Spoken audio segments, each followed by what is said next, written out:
تجي حكومه ليبراليه هذه اللي عندنا اليوم وغاديه تنصاع التوصيات ديال المؤسسات الماليه وغرقت البلاد في المديونيه، تجي تقول لنا غنديروا دوله اجتماعيه، وهذا الطنز هذا. لان دوله اجتماعيه لا دوله اجتماعيه بدون مقومات. شنو هي المقومات؟ اولا خصها تكون ديمقراطيه. احنا ماشي في الديمقراطيه، احنا في ديمقراطيه الواجهه.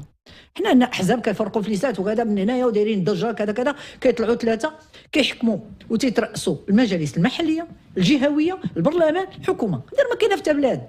او اكدز اش طيب انتخابات حزب جا هو الاول في الانتخابات. لا حيت كاين التواطؤ السلبي ديال الحكومه. ما كاينش تقوا فيه المغاربه كاع ما تقوا فيها، ما كاينش هذه المساله ديال الثقه. كيفاش ما تقوش هو اللي جا الاول في الانتخابات؟ الله يخليك، شحال من واحد صوت في المغاربه بعدا راه العزوف الانتخابي طالع للسماء، الثقه ما كايناش. اليوم حنا قلنا راه بغينا نرجعوا 8 مليون ديال الاصوات كامله ما نحسبوهاش. 8 ديال الاصوات 8 مليون ديال الاصوات الله يخليك، حنا خصنا نشوفوا. هما جابوا منا شي 2 المليون. جابوا 2 المليون. علاش ما جابوش 2 مليون ديك المره؟ وهذاك اللي كان جاب